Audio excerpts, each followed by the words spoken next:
Assalamualaikum warahmatullahi wabarakatuh. Jumpa lagi bersama saya Hadi di channel Ngulik Sejarah, dan pada video kali ini saya akan kembali lagi membacakan suatu kisah misteri yang kali ini berjudul tentang kisah, yaitu kisah horor di villa. Cerita kali ini ditulis oleh akun yang bernama Naya Subscriber ya teman-teman. Nah, daripada penasaran, daripada lama-lama, kita langsung saja menuju ke ceritanya.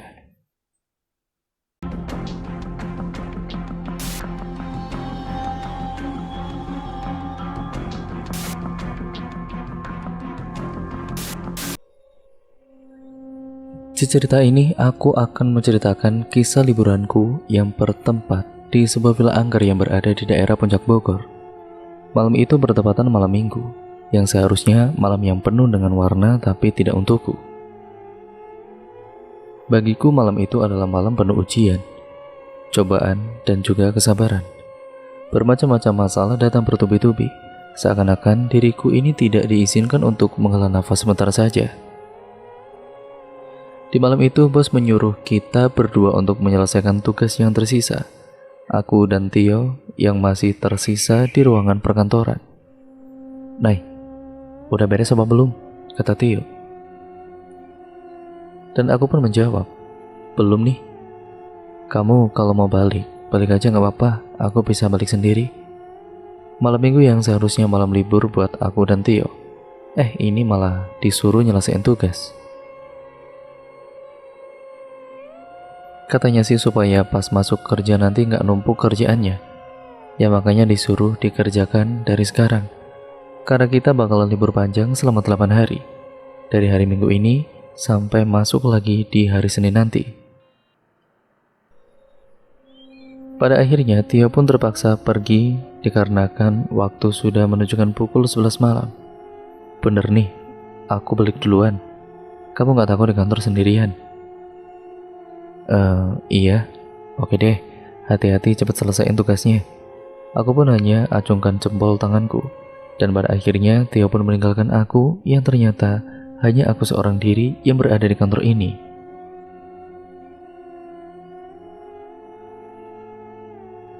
Perlahan, hawa ruangan yang tadinya sejuk seketika berubah menjadi haluan panas mencekam. Tidak terasa keringat dingin menetes dari atas kening. Aku yang masih sibuk dengan komputer tidak peduli dengan keadaan sekitar. Namun lambat laun aku merasa merinding dan mencium bau busuk yang sangat menyengat. Seketika bau itu membuatku mual dan terasa pening kepalaku. Wah, nyesel aku suruh Tio buat pulang duluan. Dan aku belum berani untuk sekedar mengangkat kepala dan melihat kondisi sekitar, karena aku tahu aku tidak sendirian di ruangan ini. Walaupun wajah dan mataku fokus menatap ke arah komputer, tapi di sudut mataku aku melihat mereka yang perlahan mendekatiku. Aku pun bergumam, wah, semasa aku mau dikeroyok sih? Duh, aku cuma sendirian lagi. Tugas dari si bos masih numpuk banyak, gimana ini? Aku hanya bisa menggerutu. Bau busuk itu semakin menyengat di saat mereka semakin mendekat. Dengan posisiku yang sekarang, yang duduk di kursi, aku cuma bisa pasrah, mau lari juga percuma ya, karena posisiku saat ini sedang dikelilingi banyak makhluk-makhluk tidak kasat mata. Apa sih mau mereka? Padahal aku gak lagi datang bulan. Kepalaku juga semakin berdenyut. Keringat dingin semakin menetes deras membasahi bajuku, karena bentrokan energi yang sangat menguras tenagaku.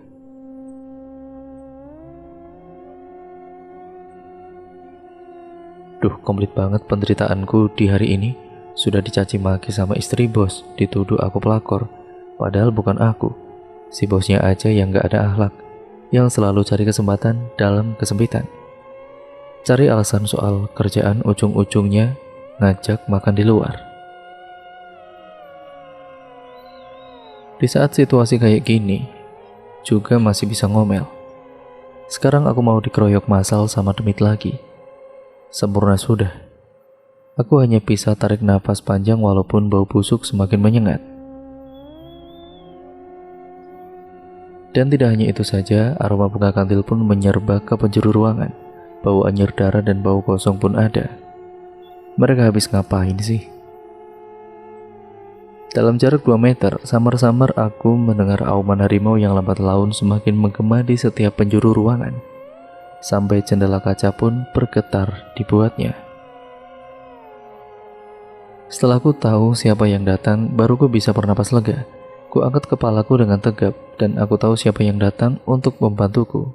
Raden Abbas Sanjaya. Seketika makhluk itu bubar dan secara perlahan bau busuk pun hilang, berubah menjadi wangi bunga setaman dan suhu di ruangan sudah kembali normal. Raden Abbas Sanjaya, gumamku. Dia pun mengubah dirinya menjadi manusia pada umumnya. Assalamualaikum Kanaya. Waalaikumsalam Raden. Ada apa Raden menemui saya? Saya kesini hanya ingin memberikan ini kepada kamu. Apa ini Raden? Simpan saja, nanti kalau sudah waktunya kamu bakal tahu maksud benda itu apa. Dan ada satu yang harus aku ingatkan. Soal apa? Berhati-hatilah jika mau berlibur ke villa. Temanmu itu di sana tidak aman, Kanaya. Apa? Liburan? Kapan? Sama siapa? Itulah deretan pertanyaanku karena aku sama sekali tidak mengetahuinya. Aku datang untuk memperingatimu saja. Suruh teman-temanmu jaga adab, jaga ucapan, dan jaga perilaku. Jangan biarkan teman-temanmu masuk ke kebun belakang yang berada di villa itu. Di sana ada gerbang, di mana gerbang itu menghubungkan alam manusia dan alam siluman. Tunggu, maksudnya apa? Kok aku malah makin bingung? Memangnya aku akan diajak liburan ke villa? Dan villanya siapa? Apa kamu sudah mengerti dengan peringatanku, Nay? Apa kami akan dapat musibah atau sejenisnya? Kataku. Itu tergantung kalian. Maksudnya apa? Bukannya menjawab pertanyaanku, tapi ia justru pamitan. Aku harus pergi kembali ke pendopo. Tapi tunggu, masa aku ditinggal sih? Kerjaanku kan belum beres, nanti mereka datang lagi gimana? Dan sekilas aku melihat senyuman yang manis dari Raden Abbas Sanjaya. Seketika Raden berdehem. Dan aku pun tersadar dan malu sendiri. Gak apa mereka gak bakalan deketin kamu. Aku harus segera kembali. Assalamualaikum. Tunggu, jangan pergi. Waalaikumsalam. Ya elah, ditinggal. Setelah kepergian Raden Abbas, di benakku bertanya-tanya, apa benar kita bakal liburan ke villa? Singkat ceritanya, pukul 12 siang ponselku berdering pertanda ada yang menelepon. Aku pun segera meraih handphoneku dan ternyata Andin yang menelepon. Ya, halo. Assalamualaikum, Nay. Lagi ngapain? Baru bangun, ada apa?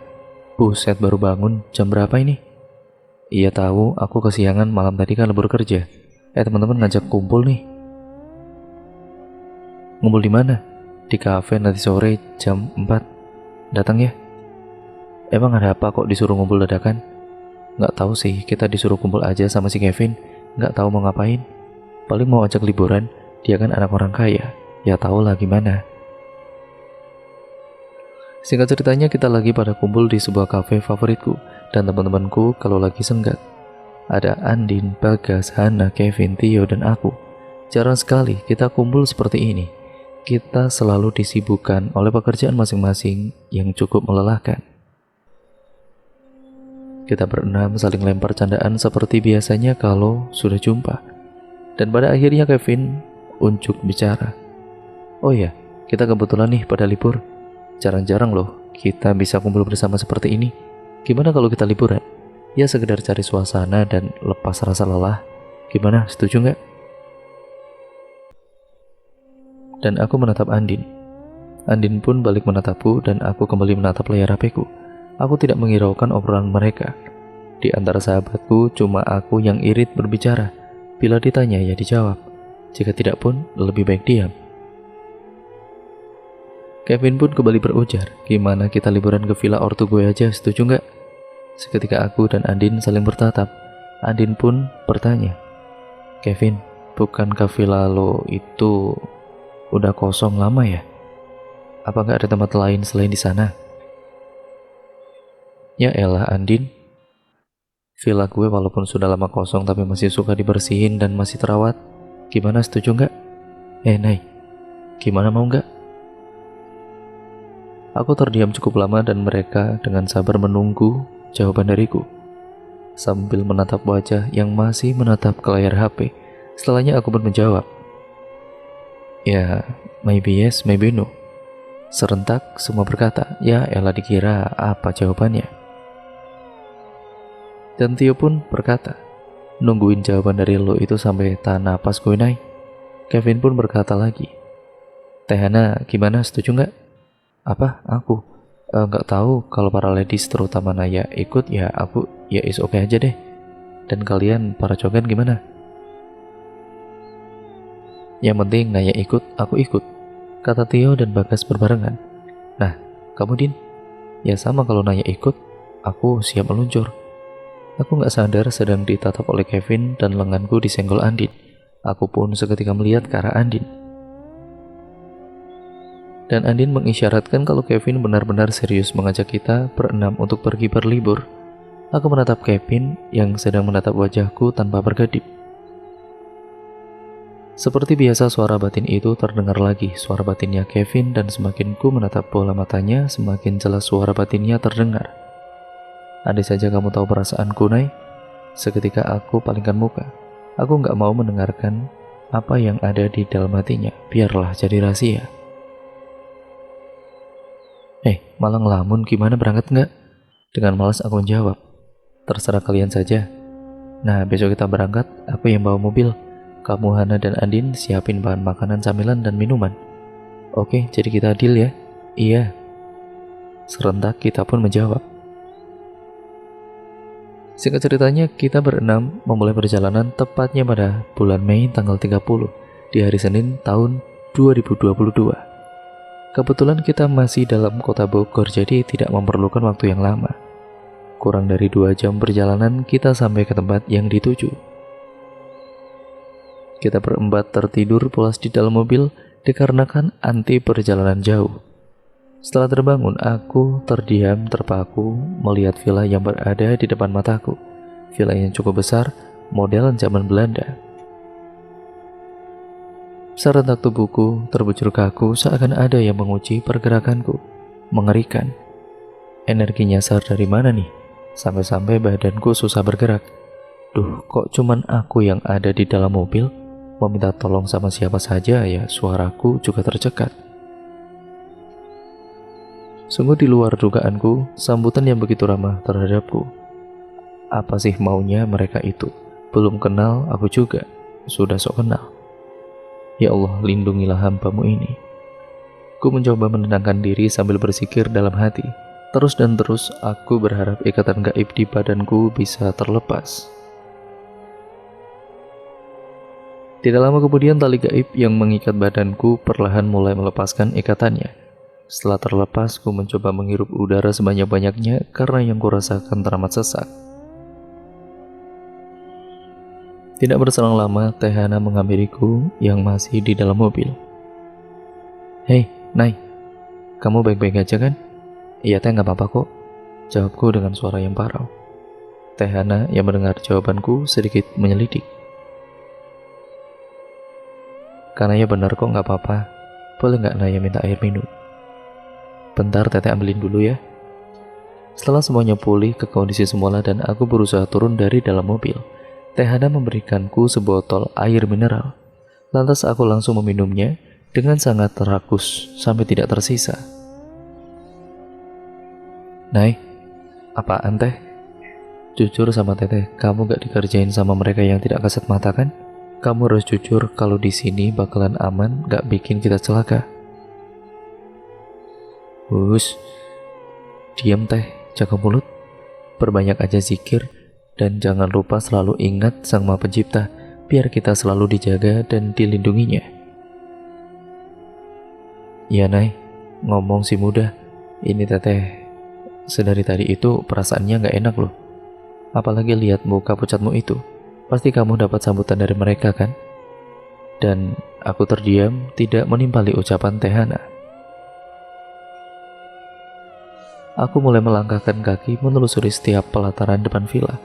Villa ini cuma satu bangunan yang berdiri kokoh. Dengan bangunan lain teramat jauh jaraknya, aku mencoba mengelilingi sekitar villa. Di villa itu terdapat kolam renang yang ada di samping villa, pohon cemara yang menjulang tinggi, dan ada satu pohon yang membuatku merasa tidak nyaman karena di pohon beringin cukup besar itu ada sosok di sana yang sedang menatapku. Sosok kuntilanak dengan baju yang sudah sangat lusuh. Mungkin aku pikir itu tempat dia dan dia menatapku tidak suka, dan aku pun menatap ke bagian atas pohon beringin itu. Ternyata tidak ditempati satu sosok saja, melainkan banyak sosok halus. Kalau di perumpamakan pohon ini sudah seperti kontrakan, tapi aku salut dengan mereka yang bisa akur walaupun beda rupa dan kasta. Mereka beda kekuatan energi, namun masih bisa untuk satu tempat, dan mereka pun belum bisa melangkah keluar dari pohon tersebut. Mereka hanya bisa memantau dari atas pohon saja. Di sore hari saja, semua makhluk halus yang berada di villa sudah menampakkan diri. Bagaimana jika malam hari? Tidak kebayang hiruk-pikuk dipenuhi sosok makhluk halus. Penampakan mereka cuma hanya terhalang dimensi tipis saja. Aku pun tidak berani mendekat, karena jika kita mendekat ke tempat kekuasaan mereka, yang ada ya nanti kita dapat masalah karena masuk tanpa permisi. Aku pun langsung melangkahkan kaki ke belakang villa. Perasaan yang gamang, energi yang kuat, aura hitam pekat, ternyata benar yang dikatakan Raden Abbas Sanjaya. Kalau di sana ada portal gaibnya, di mana mereka bisa masuk dan keluar semaunya. Ya Allah, apa aku nggak salah ngambil keputusan untuk berlibur ke sini? Ini mah bukan liburan, melainkan masuk ke kandang demit, sama dengan mengantarkan nyawa dan siap untuk dieksekusi. Cuma tinggal nunggu waktunya saja, karena aku belum tahu apa yang berada di dalam kerajaan demit itu. Saat mengeluh, tiba-tiba aku dikagetkan dengan sentuhan di pundakku sampai aku terjingkat kaget. Astagfirullah, Kevin, bisa nggak sih nggak ngagetin? Sewot. Dipanggil gak ada respon, ya udah aku samperin aja. Kenapa sih lihat halaman belakang sampai segitunya? Nggak apa-apa. Ya udah, ayo kita kumpul dulu. Teh Hana memanggil kamu, Nay. Cepatlah kita masuk, dan dah mau sore nih. Aku pun spontan melihat ke arah luar. Aku sampai nggak sadar kalau waktu sudah pukul 5 sore. Ya Allah, perasaanku benar-benar semakin tidak menentu. Apa yang bakal terjadi malam ini? Ujar batinku. Sebelum aku melangkahkan kaki ke dalam villa, aku berdoa meminta perlindungan. Semoga dijauhkan dari berbagai gangguan, walaupun aku sendiri tidak yakin untuk malam ini, karena aku merasa bakal sulit dan akan ada sebuah kejutan untuk diriku. Saat aku memasuki ruangan, sudah ada 3 sosok yang sedang memperhatikan kami semua. Dan mereka sadar kalau aku bisa melihat mereka. Tidak terasa keringat dingin mengucur dari keningku. Dan lagi-lagi aku dikagetkan oleh Tio. Nay, kenapa sih dengan mukamu itu? Gak mengenakan banget dilihatnya. Ekspresimu itu mengisyaratkan sesuatu. Jangan bilang kalau lo... Diam. Jangan ngomong sembarangan. Ingatkan apa yang kita bicarakan sebelum berangkat. Iya, aku masih ingat. Jaga kesopanan, jaga bicara, jaga hati, ya jaga hatiku untukmu. Ini bukan waktu bercanda tahu. Ya elah, Nay, diajak serius kok nggak mau. Diajak bercanda juga nggak mau. Serba salah ngadepin lo mah. Mau aku tampol. Seketika, Tio pergi meninggalkanku di ruangan bersama mereka yang tidak kasat mata, sembari menjulurkan lidahnya. Kulihat mereka hanya terdiam mematung di tiap sudut ruangan. Aku berjalan menuju tangga dan aku melihat lagi sosok anak kecil yang mukanya hancur sebelah. Aku pun mengurungkan niat untuk naik ke lantai atas. Aku terus menelusuri tiap sudut villa sampai ke tempat di mana aku melihat nenek-nenek bungkuk dengan lengan panjang menjuntai. Nenek itu sedang duduk di atas lemari yang ukurannya lumayan besar. Mungkin ini kontrakannya si nenek kali. Naya, kenapa masih di situ? Kita ke atas yuk. Teh Hana yang lain pada kemana? Pada keliling lihat situasi villa. Gawat Teh, Naya boleh minta tolong. Soal apa, Nay? Aku terdiam sejenak karena aku melihat kelasan yang bakal terjadi kepada Bagas. Bagas di mana, Teh? Oh, dia lagi nyantai tuh di pinggir kolam. Kolam dekat pohon beringin. Iya dekat pohon. Emangnya kenapa sih, Nay? Jangan bikin khawatir deh. Suruh dia jauhi pohon itu sekarang.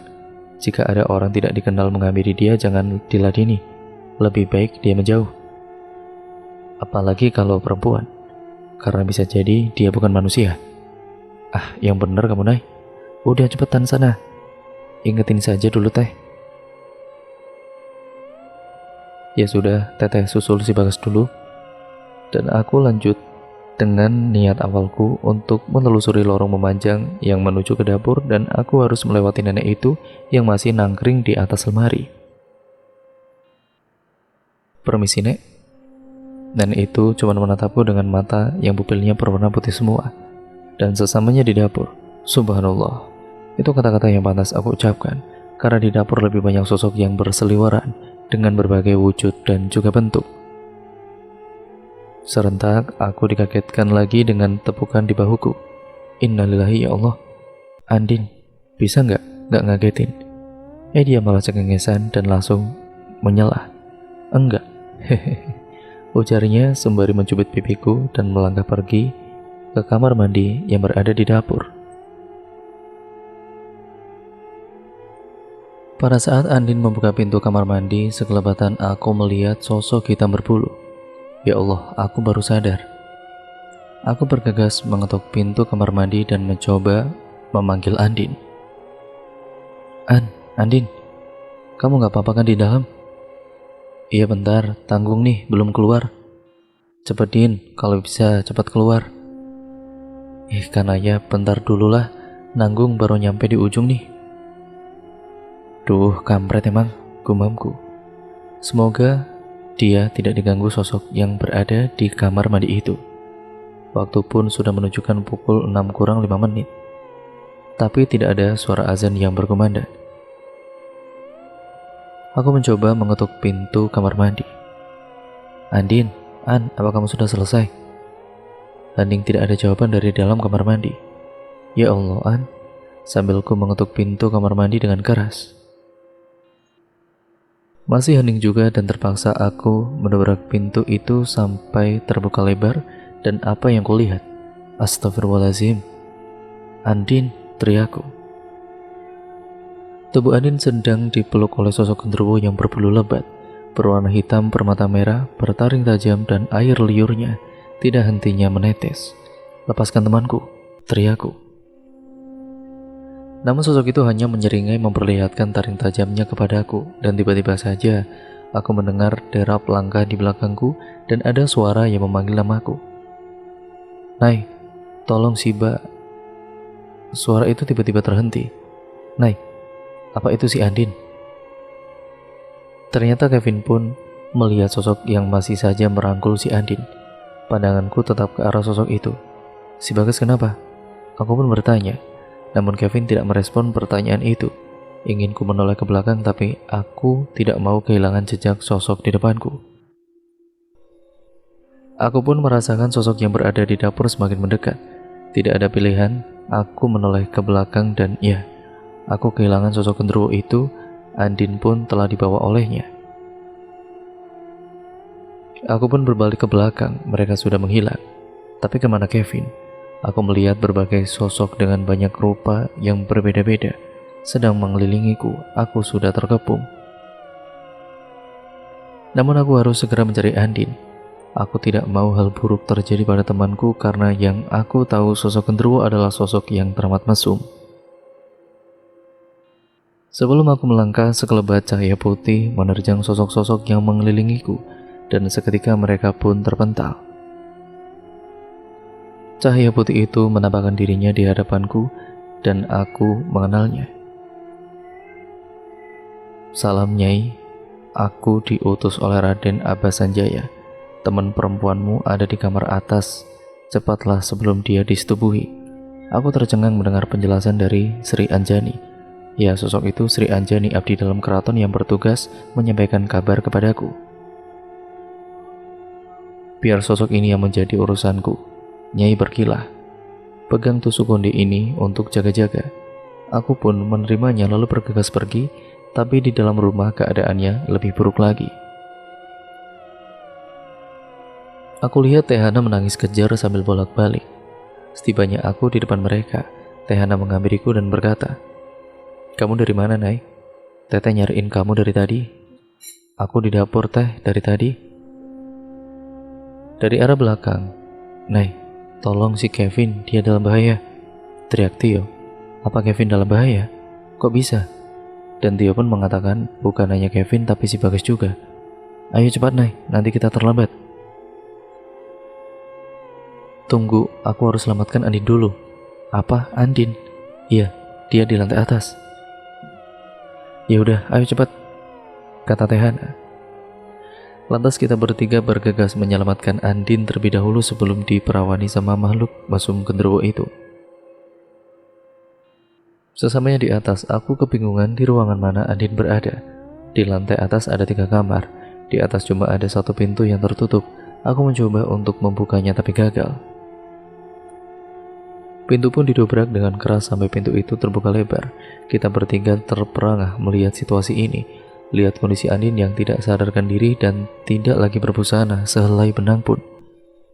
Tehana pun langsung mengalihkan pandangan Tio supaya tidak melihat pemandangan ini. Dan ada hal yang lebih mengerikan. Aku pun melihat sosok yang masih berdiri tidak jauh dariku. Tunggu, apa itu?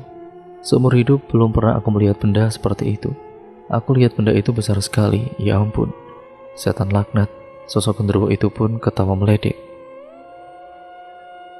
Perlahan aku mencoba mendekati ranjang yang terdapat Andin di atasnya. Aku mencoba membangunkan Andin, siapa tahu dia tersadar. Sambil aku acungkan pusaka yang tadi sempat diberikan oleh Sri Anjani. Sebuah tusuk undi kuno bercorak kuning keemasan dengan ukiran kuno di setiap pahatannya. Kurasa genderuwo itu merasa tidak nyaman setelah melihat benda yang ada di tanganku. Dia pun dengan perlahan menghindar tanpa perlawanan dan menghilang di balik dinding kamar. Dan aku masih melihat Tehana masih menutupi mukanya si Tio. "Cepat, Nay, tutupi tubuh si Andin pakai apa aja." Dan aku kembali mencoba membangunkan Andin.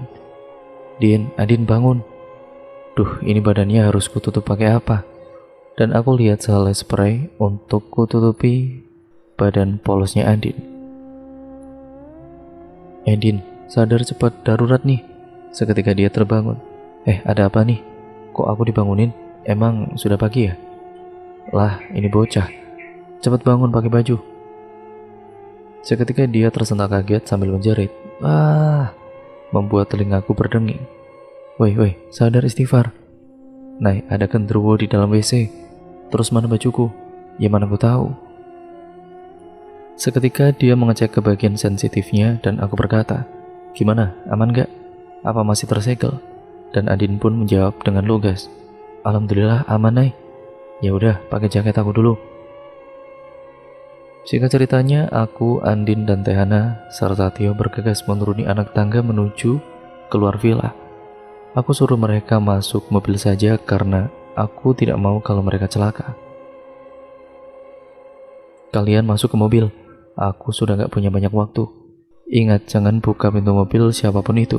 Bila ada yang menyerupai aku atau teman yang lain jangan dibuka." "Nay, aku ikut," kata Tio. "Gak usah, lebih baik kamu jaga Andin dan Tehana. Mereka lebih butuh kamu. Ingat pesanku ya." "Oke, hati-hati, Nay." Sebelum aku pergi meninggalkan mereka di dalam mobil, ku coba menancapkan tusuk konde ini di tanah dekat mobil. Dan seketika kepulan asap putih datang dan berwujud menjadi Sri Nyai. "Tunggu, Nay, bawalah ini," kata Sri Nyai. Aku teringat pusaka yang dibalut selai kain bercorak kuning keemasan dengan tulisan Jawa kuno. Setelah beres urusan dengan Sri Nyai, aku bergegas ke halaman belakang.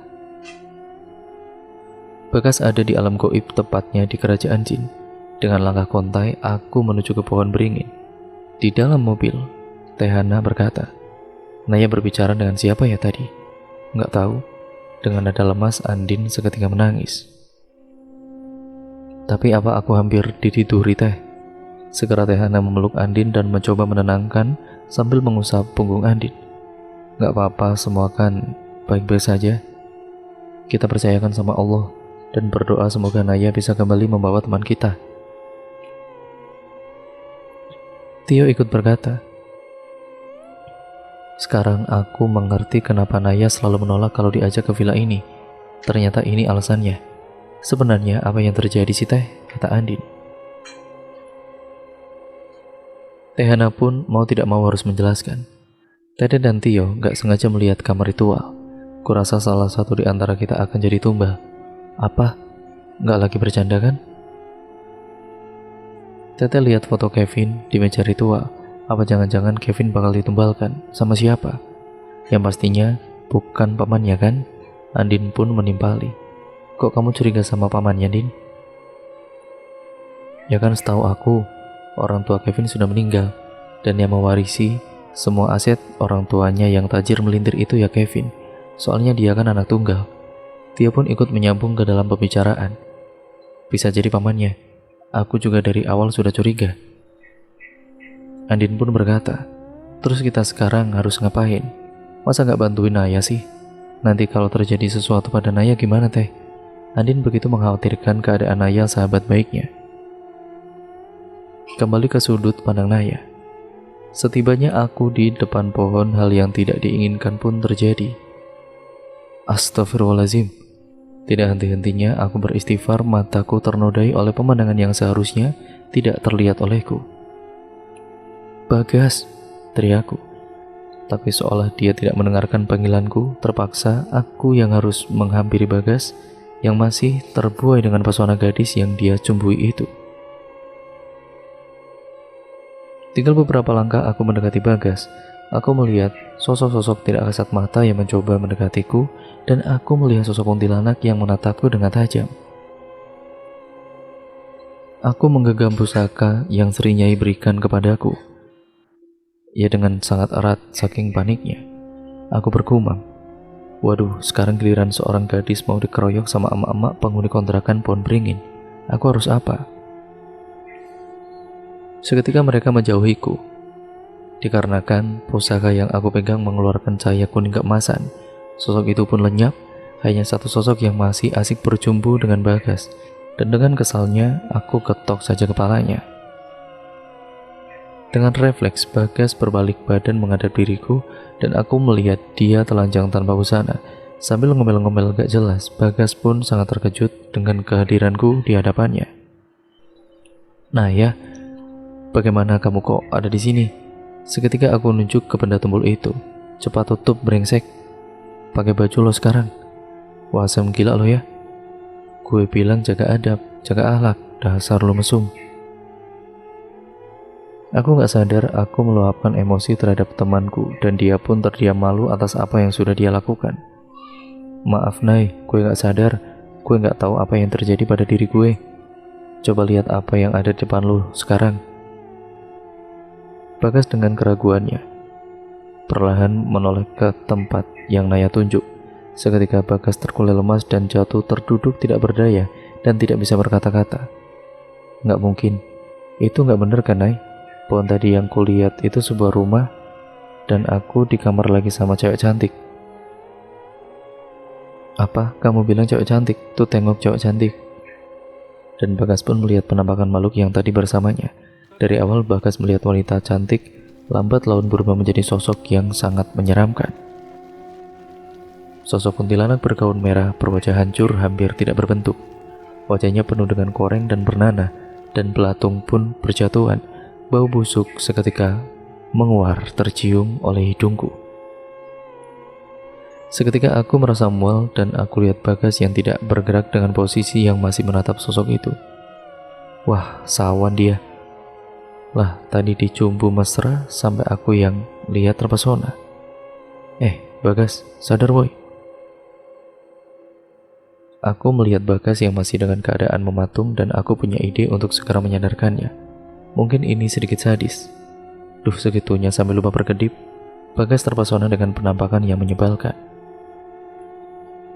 Maaf ya Bagas, aku terpaksa. Seketika aku layangkan tamparan keras di pipi putihnya.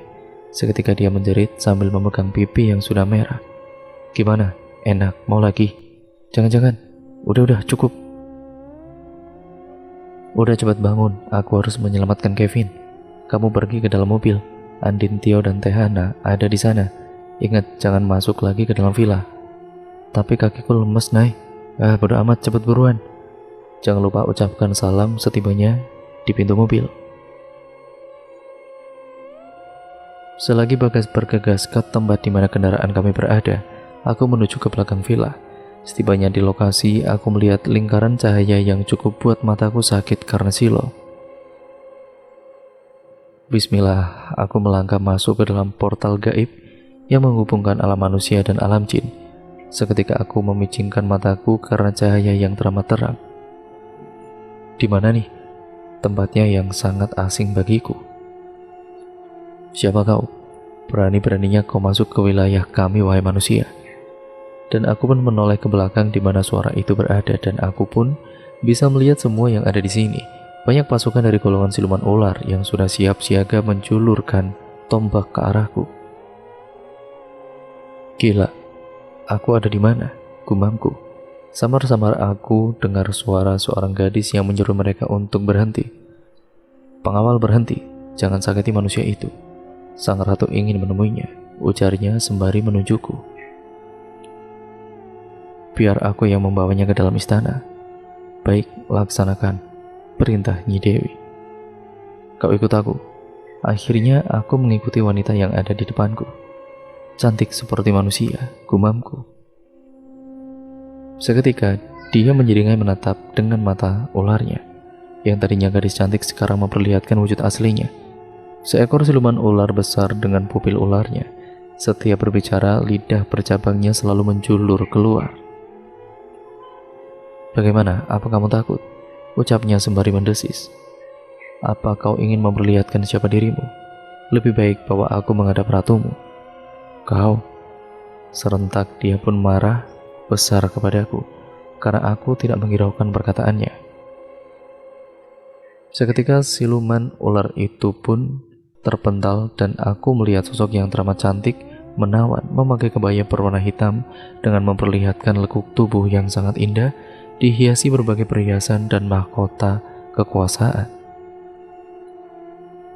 Di lengannya memegang sebuah tombak trisula bercorak keemasan.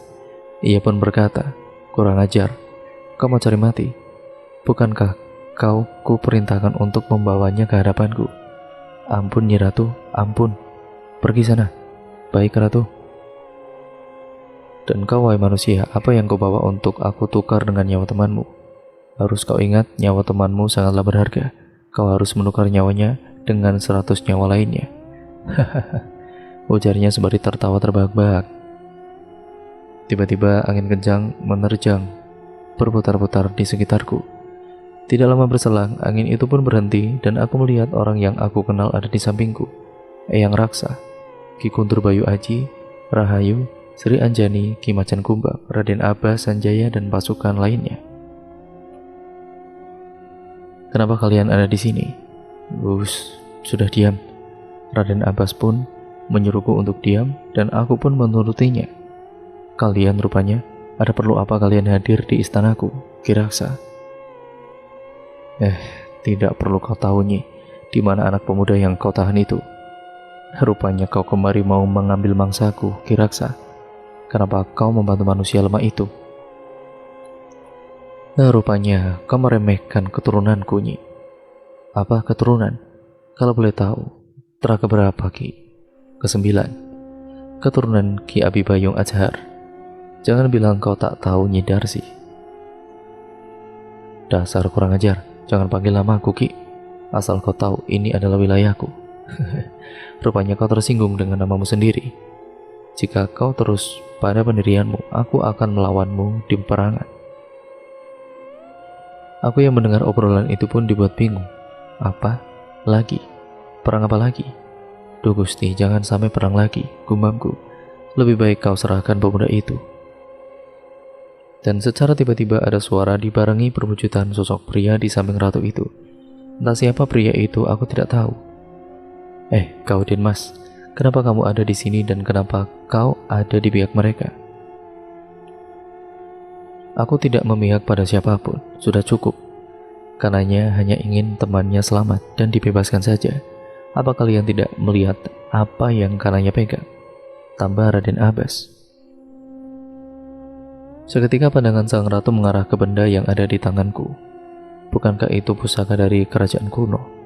Tidak ada yang bisa menggunakan kekuatan pusaka itu kalau bukan dari keturunan raja sendiri. Benar Nyimas, kau sudah tahu apa yang bakal terjadi pada kerajaanmu jika kau terus pada pendirianmu. Maksudmu dia keturunan dari kerajaan kuno itu? Tidak mungkin. Kenapa tidak mungkin? Tidak ada seorang pun atau makhluk yang dapat memegang pusaka itu. Seperti yang kau tahu, pusaka itu menyerap energi dari kita, tapi bisa memberi energi untuk si pemiliknya, ujar Raden Abbas. Lalu sang ratu terdiam. Baiklah, Dayang, bawa pemuda itu. Baik, Ratu. Beberapa saat kemudian, kedua Dayang itu pun membawa Kevin ke hadapanku dan terjatuh di pelukanku. Kevin, aku mencoba memanggil sembari menepuk-nepuk pipinya, tapi tidak berhasil. Kevin terlalu lemah untuk merespon. Bayu, bantu aku, pintaku kepada Bayu Aji. Singkat ceritanya, setelah kami semua keluar dari dimensi alam tersebut, ternyata hari sudah pagi. Nay, aku harus segera pergi. Bagaimana dengan temanku? Dia sebentar lagi bakal bangun. Kami harus pergi. Tunggu pusaka ini. Aku ambil kembali, kata Raden Abbas. Bila sudah saatnya pusaka ini akan kembali padamu, Nay. Aku masih gak habis pikir dengan asal-usulku. Sudah, jangan terlalu dipikirkan. Kembalilah, teman-temanmu sudah menunggumu. Kami mohon undur diri. Assalamualaikum. Waalaikumsalam. Sekejap mata keheninganku rasakan, dan aku menghirup udara segar, sungguh sejuk sekali. Singkat waktu, alhamdulillah kita pulang dengan selamat, tidak kurang sesuatu apapun. Dan Kevin sudah mengetahui kalau pamannya dia ingin menumbalkan dirinya hanya demi harta semata. Dan 2 minggu setelah kejadian, pamannya Kevin mengalami kecelakaan dan mati di tempat. Ya, tragis emang, tapi itulah bayaran yang harus didapatkan karena ulahnya sendiri bersekutu dengan iblis. Dan cerita pun akhirnya selesai sampai di sini ya teman-teman. Terima kasih untuk kalian semua yang sudah menyimak video kali ini dan cerita kali ini. Nah, kurang lebihnya mohon maaf apabila banyak kesalahan kata ataupun artikulasi saya kurang jelas, ataupun mungkin terlalu cepat dalam pembawaannya atau bahkan mungkin terlalu lambat. Saya mohon maaf sebesar-besarnya. Dan jangan lupa untuk kalian like, comment, dan share, serta subscribe untuk kalian yang belum. Nyalakan tombol lonceng notifikasinya agar kalian tidak ketinggalan video terbaru selanjutnya dari channel ini. Sekian dan terima kasih, sampai berjumpa di video terbaru selanjutnya ya teman-teman. Dan untuk kalian yang memiliki cerita horor ataupun pengalaman horor lainnya, kalian bisa kirimkan ke alamat email kami yang sudah tertera di kolom deskripsi video kali ini, yang nantinya akan saya bacakan di sini. Terima kasih atas kritik, saran kalian, dan juga support kalian selama ini sampai channel ini menjadi sampai sekarang ini. Kurang lebihnya mohon maaf. Video ini saya akhiri. Wassalamualaikum warahmatullahi wabarakatuh.